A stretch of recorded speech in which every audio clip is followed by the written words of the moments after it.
From light to shadow, from silence to soul, welcome home. Beloved soul, welcome. Take a breath with me before we begin.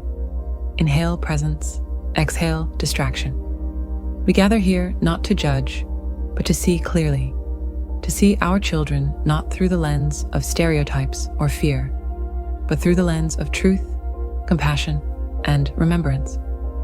We are told that kids today are lazy, ungrateful, entitled, or lost in their phones. Yet, if we pause, if we quiet the noise of complaint and look deeper, we see something else. We see not weakness, but children navigating storms we never had to endure. They are growing up in a world unlike the one that shaped us, a world of constant surveillance, relentless comparison, and pressure to be perfect while pretending to be fine. Imagine this. A child sits in their room, eyes fixed on the glow of a screen. To an outsider, it may look like disinterest, addiction, or avoidance.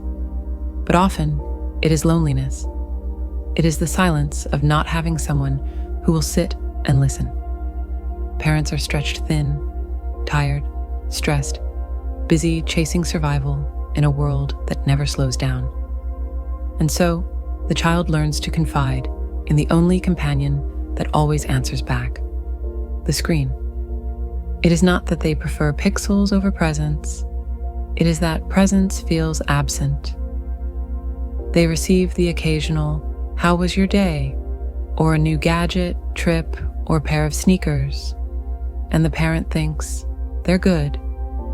My child has everything they need, but they don't have you. Not your scrolling self, not your distracted fragments of attention, not your body in the room, but your soul somewhere else. What they long for is your undivided gaze, your stillness, your willingness to ask, 'How are you really?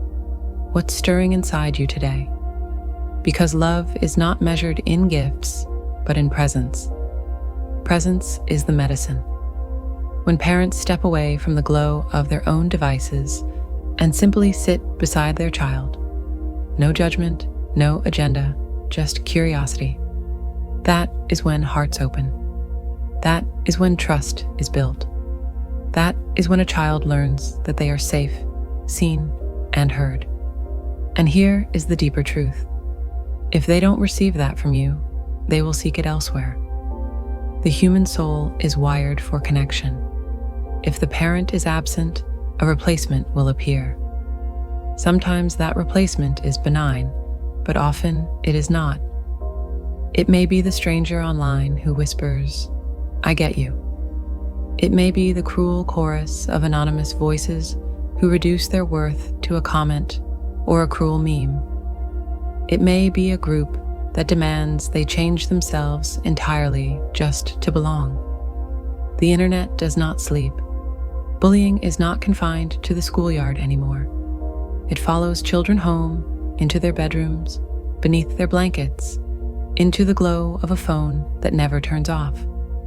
The insults, the ridicule, the comparison, relentless, merciless, unending. And yet, most children won't tell you about it. Not because they don't want to, but because they've learned to carry it silently. They don't want to burden you. They don't want to be dismissed. They don't want to hear, "It's not a big deal, just ignore it." So they stay quiet, and parents assume no complaints means all is well. But silence does not equal safety. Children are not worse today. They are not weaker. They are simply trying to survive in an environment none of us could have imagined when we were their age. Their challenges are different. Their obstacles are heavier. Their wounds are quieter. And yet, they carry a light. Beneath the pressure, beneath the comparison, beneath the exhaustion, they hold the same longing every soul holds. To be seen, to be loved, to be guided. What they need is not more perfection. They don't need flawless parents who never falter. They don't need all the answers. What they need is your heart, your attention, your listening ear that doesn't rush to fix, but simply holds space. Sit down beside them. Put your own phone aside. Breathe with them. Ask, "What's on your mind?" And stay long enough to hear the truth behind the first answer. Stay when the silence feels heavy. Stay when they shrug and say, "I don't know." Stay, because what you are offering in that moment is medicine deeper than any gadget, trip, or gift could provide. Remember, children learn not from what we preach, but from what we model. If they see you calm your nervous system, breathe through stress, choose presence over distraction, they will learn by example. They will discover that connection is possible, that listening is sacred, that love is not conditional. And in that discovery, they will heal. Let us not demonize this generation. Let us recognize that they are mirrors, showing us our collective distractions, our unhealed wounds, our culture's obsession with busyness. They remind us to pause. They remind us that love is not multitasking, but attention.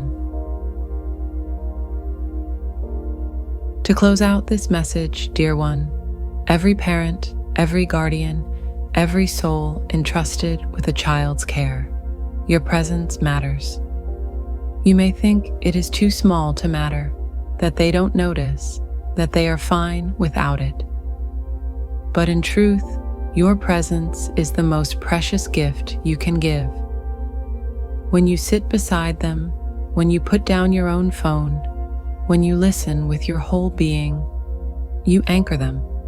You teach them that in a world of noise, silence exists, that in a world of judgment, acceptance exists, that in a world of cruelty, love exists. Kids today are not worse. They are simply navigating storms we could never imagine. But with your presence, your patience, and your love, they will remember who they are.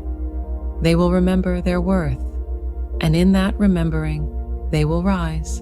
So breathe, be present, and let love, simple, quiet, unconditional love, be the foundation your child grows upon. Thank you for walking with me in this reflection. Until next time, beloved soul, stay present, stay compassionate, and stay connected.